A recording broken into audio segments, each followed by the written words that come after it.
11వ అధ్యాయము 1వ వాక్యం. హెబ్రీయులకు రాసిన పత్రిక 11వ అధ్యాయము 1వ వాక్యం. విశ్వాసమన్నది నిరీక్షింపబడు వాటి యొక్క నిజస్వరూపము, అదృశ్యమైనవి ఉన్నవంతకు రుజువై ఉన్నాయి. ప్రార్థన. పరిశుద్ధుడైన దేవా, కృపగలిగిన ప్రభువా, ఈ మహోన్నతమైన ఘనమైన నామానికి వేలాది స్తోత్రాలు. నీ యొక్క గొప్ప ప్రేమను బట్టి నీకే వేలాది స్తుతులు చెల్లిస్తున్నాం. దేవా ప్రభా, కొద్దిమందిగా ఉన్న మమ్మల్ని మీరు దర్శిస్తున్నందుకు నీకే స్తోత్రం.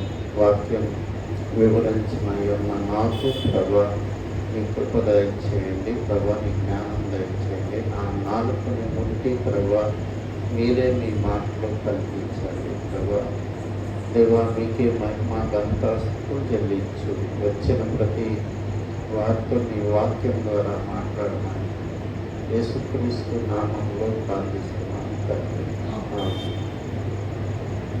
ఇక్కడ విశ్వాసం అన్నది నిరీక్షింపబడు వారి యొక్క నిజస్వరూపమును, అదృశ్యమైన ఉన్నతులకు రుజువునై ఉన్నది. విశ్వాసం అనేది చాలా లోతైన గంభీరమైన ఒక విషయం. బైబిల్లో ఎక్కువగా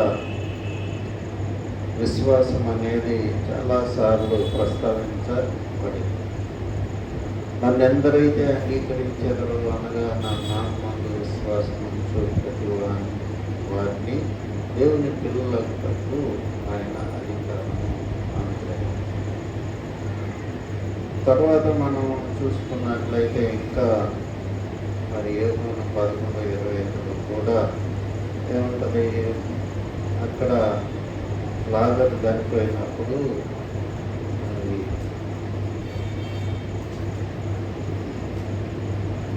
11:25 అందుకు యేసు పునరుత్థానమును జీవమును నేనే, నా యందు విశ్వాసం ఉంచువాడు చనిపోయినను బతుకును, బ్రతికి నా యందు విశ్వాసం ఉంచు ప్రతివాడును ఎన్నటికీ చనిపోడు. కాబట్టి ఇక్కడ విశ్వాసం అనేది ఎంత మరి దేవుడు చెప్తున్నాడు అనేది మనం అర్థం చేసుకోవాలి. పునరుత్థానమును జీవమును నేనే, నా యందు విశ్వాసం ఉంచువాడు ఎన్నటికీ చనిపోయాడు. మరి చనిపోయినను బ్రతుకును, బ్రతికి నా యందు విశ్వాసం ఉంచువాడు ఎన్నటికీ. ప్రతి విషయంలో కూడా మనం చూసినట్లయితే ఎక్కువగా యోగాను విశ్వాసం అనే మాట ఎక్కువగా వాడతారు. తర్వాత మనం చూసినట్లయితే నా మాట విని నన్ను పంపిన వాని యందు విశ్వాసం ఉంచువాడు నిత్య జీవం కలవాడు, వాడు తీర్పులోనికి రాక మరణంలో నుండి జీవంలోకి దాటి ఉన్నాడు. తర్వాత దేవుడి లోకమును ఎంతో ప్రేమించను కాగా తన యందు విశ్వాసం వారిని మరి దేవుడి లోకమును ఎంతో ప్రేమించను కాగా తన యందు విశ్వాసం వారిని నిత్య జీవము ఆయన ఇస్తాడు అన్నటువంటిది. కాబట్టి ఎక్కడ చూసినా విశ్వాసం అని క్రైస్తవ జీవితం విశ్వాసం అనే దాని మీదే బేస్ అయి ఉంటుంది. విశ్వాసం అంటే ఎట్లా ఉంటుంది అని మనం ఆలోచన చేస్తే వెనుక వలన విశ్వాసము కలుగునని రోమా 10:17 మనం చూస్తాం. వెనుక వలన విశ్వాసము కలుగు. ఇక్కడ యేసు ప్రభు 3 రకాల విశ్వాసాలని మనకి చెప్తాడు. మొదటిది అల్ప విశ్వాసులారా. మత్తయి సువార్త 6వ అధ్యాయంలో మనం చూసినట్లయితే మరి ఆయన వీటన్నిటిని గురించి చెప్తా, అడవి పువ్వులు చూడండి, వాటిని నేను పోషించలేదా, పక్షుల్ని వీటన్నిటినీ నేను పోషించప్పుడు వేళ అల్ప విశ్వాసులారా అంటాడు. చూడండి 6వ అధ్యాయం. నేడుండి రేపు పొయ్యిలో వేయబడు అడవి గడ్డిని దేవుడు ఇలాగూ అలంకరించిన ఎల్ల అల్ప విశ్వాసులారా మీకు మరి నిశ్చయముగా వస్త్రములు ధరింపచేయును కదా. కాబట్టి ఇక్కడ అల్ప విశ్వాసులారా అన్నాడు. విశ్వాసం లేని వారులారా అంటలేదు ప్రభు. ఎందుకంటే అంటే కొంచెం భక్తి, కొంచెం భయం, ఈ రెండింటితో కలిసి ఉంటుంది. ఎట్లా బతుకుతాము, నేను నా తర్వాత నా పిల్లల విషయం ఏంటి, తర్వాత రేపుటికి మరి ఎట్లాగా మనం అని పెద్దలు మనకు సలహా ఇస్తారు. రేపు దినానికి డబ్బులు దాచిపెట్టుకోయా రకరకాలు కానీ జనరల్గా సలహాలు ఇస్తూ ఉంటారు. అయితే దేవుని యొక్క విశ్వాసి దేవుని మీద ఆధారపడి బతుకుతాడు కాబట్టి దేవుడు ఖచ్చితంగా నన్ను విడిచిపెట్టడు అనే నమ్మకం ఆయనకి ఉంటుంది. ఇక్కడ దావీదు 37వ కీర్తనలో 25వ వాక్యం అనుకుంటా, నేను చిన్నవాడిని అయ్యాను, ఇప్పుడు ముసలివాడిని అయ్యాను, అయినా కానీ నీతిమంతులు పిల్లలు విడవబడటం కానీ వారు భిక్షం ఎత్తుకోవటం కానీ నేను చూడలేదా. 37 20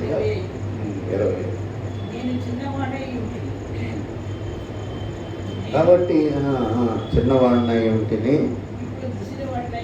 ఇప్పుడు ముసలివాడినై ఉన్నాను. అయినను నీతిమంతులు విడువబట్ట కానీ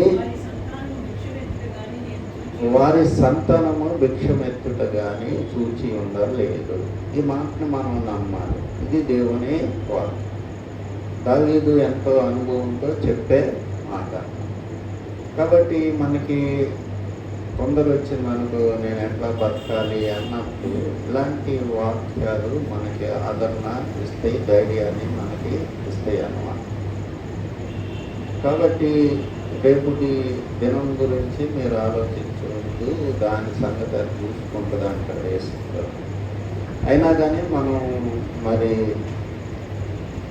కొంచెం జ్ఞానంగా ఉండాలి, కానీ మరి కంగారుగా మన జీవితాలు ఉండకూడదని దాని భావన. కాబట్టి ఇక్కడ అల్ప విశ్వాసులారా అన్నాడు. అదే మళ్ళీ మత్తయి సువార్త 8వ అధ్యాయంలో పడవ ఒక దోణి మునిగిపోయే పరిస్థితి వచ్చినప్పుడు వాళ్ళు ఎంతో కంగారు పడి భయపడి మరి మేము చనిపోతున్నాము, నీకు చింత లేదా అని అన్నప్పుడు అప్పుడు కూడా ఆయన అల్ప విశ్వాసులారా అనే మాట వాడతాడు. చూడండి మత్తయి సువార్త 8:26.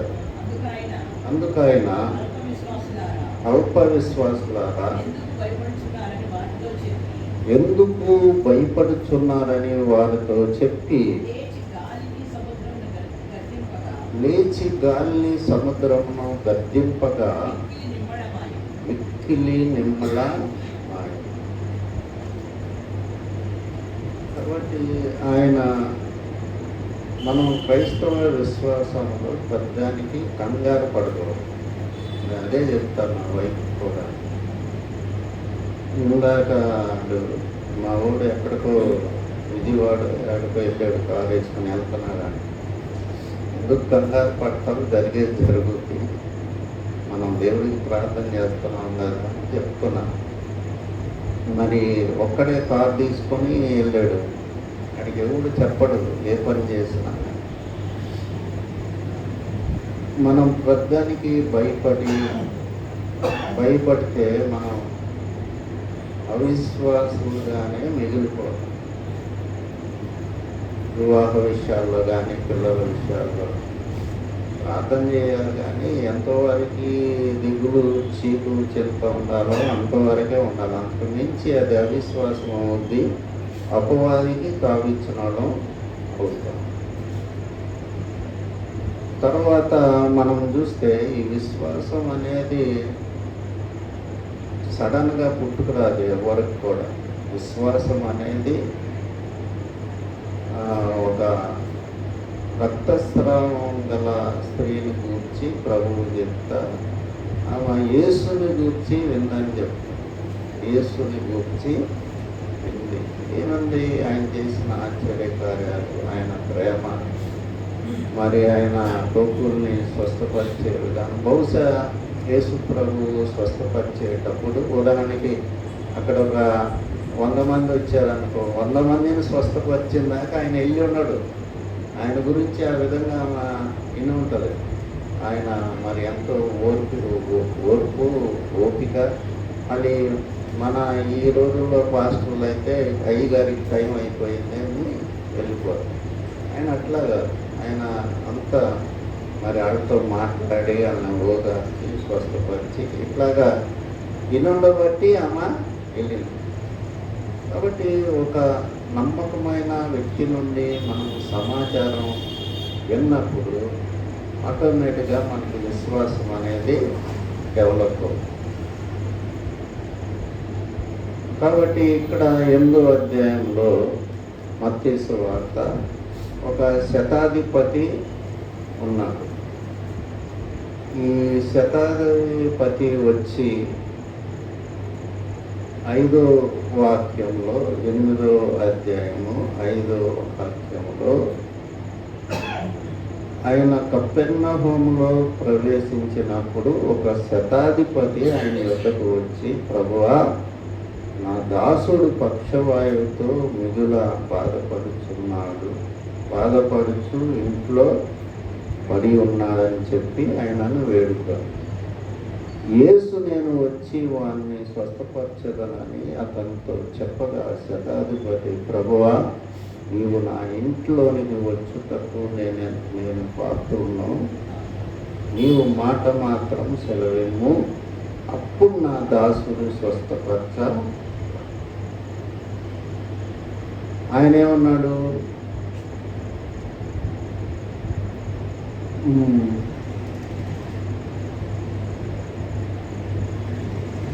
యేసు ఆ మాట విని ఆశ్చర్యపడి వెంట వచ్చుచున్న వారిని చూచి, ఇశ్రాయేలులో ఎవరికైనాను నేను ఇంత విశ్వాసం ఉన్నట్టు చూడలేదని నిశ్చయంగా మీతో చెప్పుచున్నాను.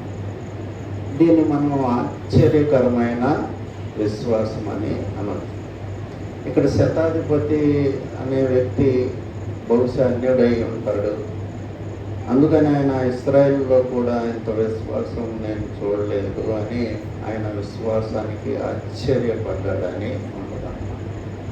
ఎట్లాగా సమాచారం బాగా సేకరించి ఉంటాడు శతాధిపతి. మనం మామూలుగా ఏదో ఒకళ్ళు చెప్తే కాదు, 100 మందిని అడిగి ఉంటాడు. అధికారం ఉంది కాబట్టి బాగా ఎవరయ్యా యేసు ప్రభు అంటే ఎవరు, ఏంటి, ఎన్ని అద్భుతాలు చేశాడు, ఏంటని బాగా సమాచారం సేకరించినప్పుడు ఏమవుతుందంటే విశ్వాసం అనేది బలపడుతుంది.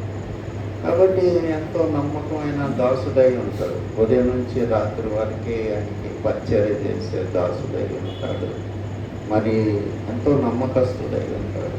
ఇతనికి ఏదన్నా అయితే నాకు ఇబ్బంది అని మరి ఆయనే స్వయంగా వచ్చి శతాధిపతి వచ్చి, ప్రభువా, నా దాసుడు, బహుశా తల ఉంచుకొని ఉంటాడు. తల ఉంచుకొని ప్రభువా అని అడిగి ఉంటాడు. మనం ఏదైనా రిక్వెస్ట్ చేసేటప్పుడు గంభీరంగా మనం రిక్వెస్ట్ చేయమన్నాం. అడిగినప్పుడు యేసు ప్రభు చూసి ఆశ్చర్యపడ్డాడని ఉంటుంది. కాబట్టి ఒక వినుట వలన విశ్వాసము కలుగునంటే ఒక విషయాన్ని గురించి మనం బాగా విన్నప్పుడు దాని గురించి ఒక అండర్స్టాండింగ్కి వచ్చినప్పుడు విశ్వాసం అనేది బిల్డ్ అయిపోయి మనం వెళ్తాం. ఫలానా డాక్టర్ గారి దగ్గరికి వెళ్తే మనకి స్వస్థత వచ్చుద్ది అన్నప్పుడు 10 మంది చెప్తారు. మనకు ఒకళ్ళని అడిగితే తృప్తుండదు, మళ్ళీ ఇంకొకరిని అడుగుతాం, మళ్ళీ ఇంకొకరిని అడిగితే ఆయనేనయ్యా కరెక్ట్ డాక్టర్ అని చెప్తే, నాకు ఈ యొక్క డయాబెటీస్ వ్యాధి వచ్చినప్పుడు 4 ఏళ్ళు మందు వేసుకోవాలి. అది బాగా HbA1c 14 వరకు వెళ్ళిపోయింది. వాడు ల్యాబోడు మా స్టూడెంట్, వాడు ఫోన్ చేసి అన్న ఏంటి ఇంత ఉంది, నువ్వు చూసుకోలేదా అది అని చాలా కంగారు పడ్డాను. ఇప్పుడు నేను బాగా విచారం చేశాను, చాలామందిని అడిగాను ఏ డాక్టర్ దగ్గరికి వెళ్ళాలని. అప్పుడు చాలామంది చెప్పింది ఏంటంటే శ్రీకాంత్ అని ఒక ఆయన ఉన్నాడు, ఆయన దీనికి గ్లాండ్స్లో మంచి డాక్టర్ అని చెప్పినప్పుడు నేను వెళ్ళి ఎంతోసేపు అక్కడ వెయిట్ చేసి అక్కడ ఇది రాపించుకొని ఎమ్మటనే ఉండదు డాక్టర్తో అపాయింట్మెంట్, చాలాసేపు కూర్చొని వెళ్ళాను. కాబట్టి ఒక విశ్వాసం అనేది డెవలప్ కావాలంటే మనకెంతో సమాచారం మనకి ఉండాలన్న. అలానే సడన్గా వెళ్ళాం, ఒకటి చెప్పంగానే మనం పరిగెత్తుకొని పోవాలి. అట్లాగే యేసు ప్రభుని గూర్చి మనం వాక్యం చదివితే ఏమవుతుందా అంటే విశ్వాసం అనేది డెవలప్ అవుతాం. మనం ఏదో బాధలో, దుఃఖంలో, వ్యాధిలో ఉన్నప్పుడు ఇవన్నీ చదువుతూ ఉంటే దేవుడు ఎంతమందిని స్వస్థపరిచాడు. ఎందుకు స్వస్థపరిచాడు? అవతల వ్యక్తిలోని మెరిట్ని బట్టి కాదు, ఆయన దేవుడు కాబట్టి, ఆయన అత్యంత కృప కనికరం కలిగిన దేవుడు కాబట్టి ఆయన స్వస్థపరుస్తాడు. అంతేగాని మన మెరిట్స్ని బట్టి ఆయన స్వస్థపరుస్తాడు. మనం ఎంత పాపైనా కాదు. సిలువలో దొంగని ఆయన ఏమన్నాడు? నేడు నీవు నాతో కూడా పరదేశంలో ఉంటావు. పెద్ద పశ్చాత్తాపడి ఏడ్సేం ప్రార్థన చేయాలి, ఒకే ఒక మాట అన్నాడు, హృదయంలో పశ్చాత్తాపడ్డాడు. యేసు నీ రాజ్యంతో వచ్చేటప్పుడు నన్ను జ్ఞాపకం చేసుకొని ఒకే ఒక మాట. ఆ యొక్క విశ్వాసం అవన్నీ చూస్తున్నాడు. ఆయన కొడతాం, ఉమ్మేయటం, దూషించటం, ఓ దేవుడు అయితే దిగు మమ్మల్ని స్వస్థపరచు అని ఇంకొకటి అనటం, ఎడవైపు ఉన్నాము, ఇవన్నీ చూస్తున్నాడు. ఆయన ఏం మాట్లాడటం లేదు, మౌనంగా ఉన్నాడు. ఈయనెవడు దేవుడై ఉంటాడని మనసులో అనుకున్నాడు. అనుకుంటే దేవుడు రివీల్ చేశాడు. దేవుని గురించి మనం అన్వేషణ చేసినప్పుడు ఖచ్చితంగా దేవుడు బయలుపరుచుకుంటాడు. ఆయన చెప్పాడు కదా, ఆయన నన్ను గూర్చి విచారణ చేయని వారికి నేను బయలుపరుచుకుంటాను. కాబట్టి ఆయన బయలుపరుచుకున్నాడు. అప్పుడు అన్నాడు, ఆయనకు ఒక రాజ్యం ఉందని తెలుసుకున్నాడు. నీ రాజ్యంతో వచ్చేటప్పుడు నన్ను జ్ఞాపకం చేసుకోవాలి, నేడు నీవు నాతో కూడా పరదేశంలో ఉంటావని చెప్పాడు. కాబట్టి అక్కడ మనకేమర్థమవుతుంది? యేసు ప్రభు క్షమాపణ అడిగినప్పుడు నో అని చెప్పే దేవుడు కాదు. ఏందయ్యా ఇంత హత్యలు చేసావు, ఇంత ఘోరాలు నేరాలు చేసావు, ఇప్పుడు వచ్చి లాస్ట్ మినిట్లో అడుగుతున్నావు ఏంటి అనే దేవుడు కాదని మనకు అర్థం అవుతుంది. అట్లాగే వాక్యం చదువుతూ ఉన్నా కానీ మనకి విశ్వాసం అనేది వృద్ధి చెందుతూ ఉంటుంది. అందుకనే సేవకులు వచ్చినప్పుడు నువ్వు వాక్యం చదువుతున్నావా, వాక్యం చదువు అనేది ఏంటంటే సాతానుడు మన మైండ్లో వాక్యం చదువుతాం, మళ్ళీ కొన్ని పెడతా ఉంటుంది మధ్యలో, ఎప్పుడెప్పుడు డిస్టర్బ్ చేస్తూ ఉంటుంది మైండ్ని. అందుకనే కంటిన్యూగా వాక్యాన్ని మనం నమ్ముకుంటే మన విశ్వాసం అనేది పెరుగుతాం. తర్వాత మత్తయి సువార్త 15వ అధ్యాయంలో అక్కడ ఒక స్త్రీ విశ్వాసం గొప్ప విశ్వాసం అని చెప్తారు. మత్తయి సువార్త 15వ అధ్యాయంలో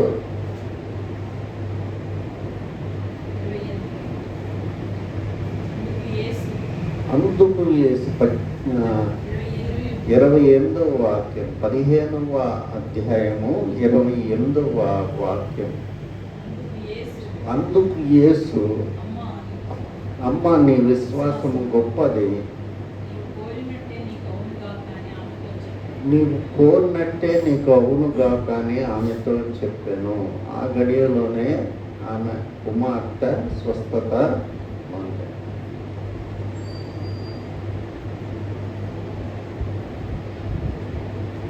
ఇక్కడ ఇక్కడ గొప్ప విశ్వాసం అని ఎందుకన్నాడు?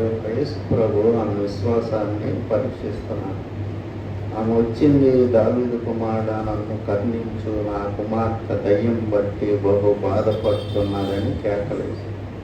అందుకు ఆయన ఆమెతో ఒక్క మాట అయినాను చెప్పాలి.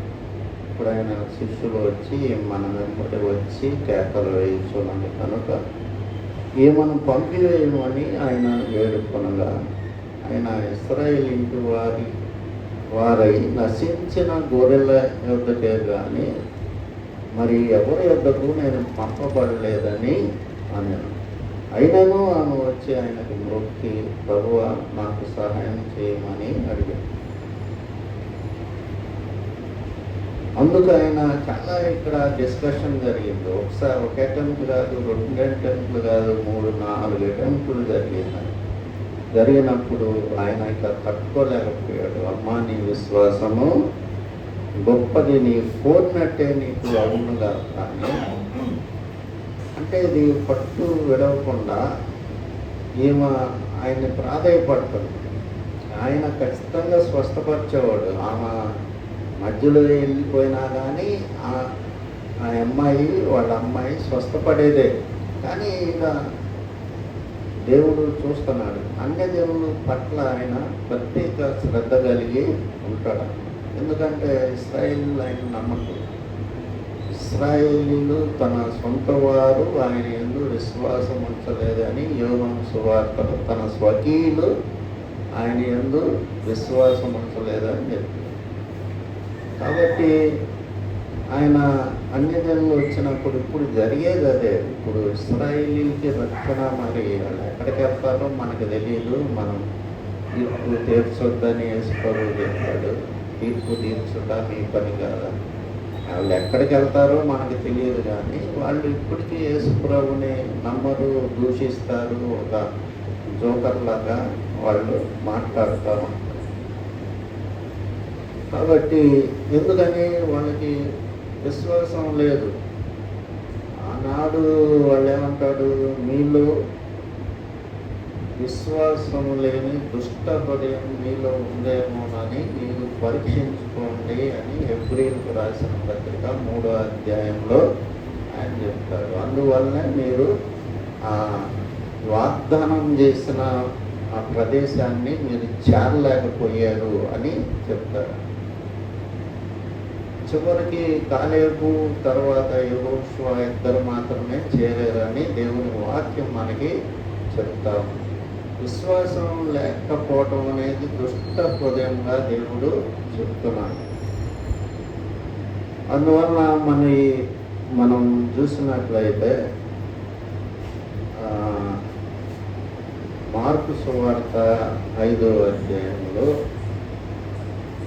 మార్కు సువార్త 5వ అధ్యాయంలో అక్కడ రక్తస్రావం కలిగిన స్త్రీని తాము చూస్తాం.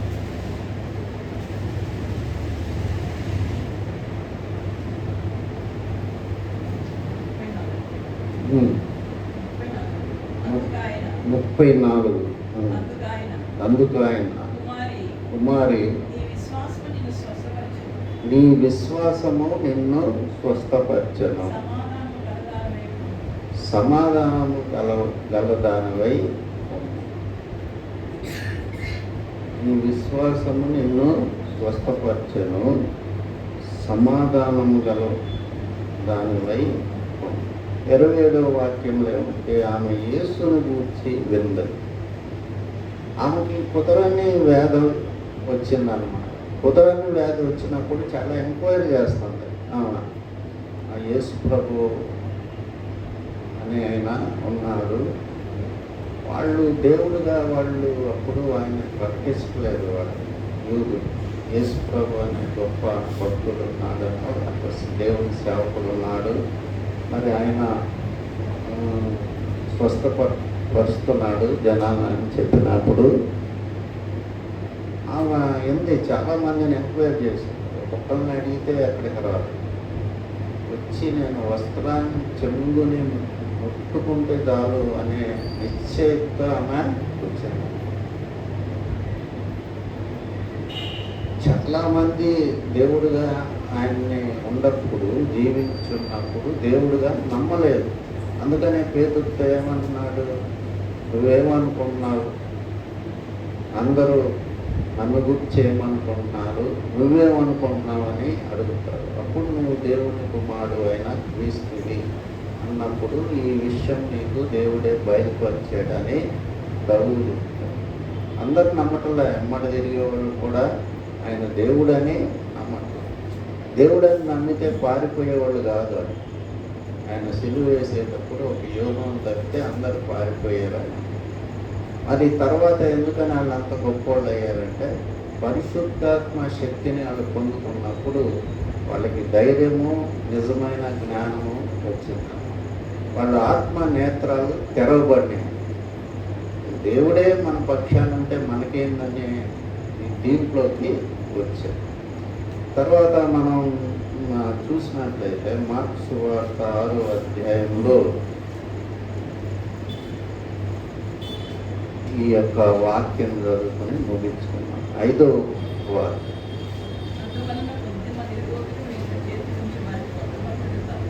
అందువలన కొద్దిమంది రోగుల మీద చేతులు ఉంచి వారిని స్వస్థపరచుట తప్ప మరి ఏ అద్భుతములు ఆయన అక్కడ చేయజాలకపోయారు. ఇది ఆశ్చర్యకరమైన అవిశ్వాసం అన్నమాట. ఆయన వారి అవిశ్వాసమునకు ఆశ్చర్య.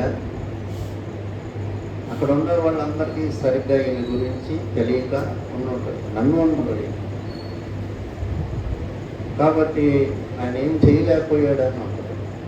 ఆయన వారి అవిశ్వాసం నాకు ఆశ్చర్య. కాబట్టి విశ్వాసం అనేది మరి నిరీక్షింపబడు వాటిని మనకి తెలియజేసేదని ఉంటుంది. కనపడిపోయినా ఇప్పుడు మనం అందరం ఎందుకు నమ్ముతున్నాం?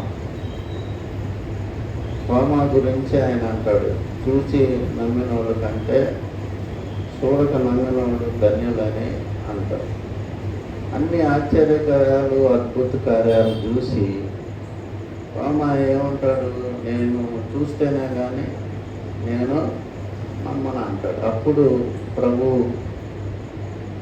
యోబు 20వ అధ్యాయం 28వ వాక్యంలో, నా ప్రభువా, నా దేవా, యేసు నీవు నన్ను చూచి నమ్మితివి, చూడక నమ్మిన వాడు ధన్యులని అతనితో.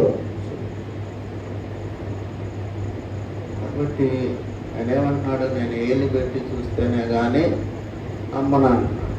అందుకని ప్రభువు కనబరచు.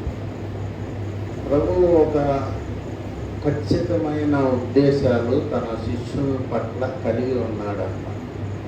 అందుకనే వాళ్ళు భయపడినా కానీ, వాళ్ళు పారిపోయినా కానీ, వాళ్ళని నమ్మనన్నా కానీ వాళ్ళని దేవుడు వెతికి వెంటాడి విశ్వాసాన్ని ఇంజెక్ట్ చేశాడు. కాబట్టి ఇక్కడ తోమాకి ఇండియాలో పని ఉంది, దేవుడు ముందుగానే నిర్ణయించాడు. కాబట్టి దేవుడు మనం నిర్మింపబడిన రీతి ఆయనకి తెలిసే ఉన్నది. మనం మంచివారమని ఆయన జ్ఞాపకము చేసుకుంటున్నాం. కాబట్టి మన సంగతి అంతా ఆయనకి తెలుసు. ఒక్కొక్కసారి మనం విశ్వాసంలో బలహీనపడి భయపడినా కానీ దేవుడు మనల్ని సరిగా చేయగలడు. ప్రార్థన చేస్తాం.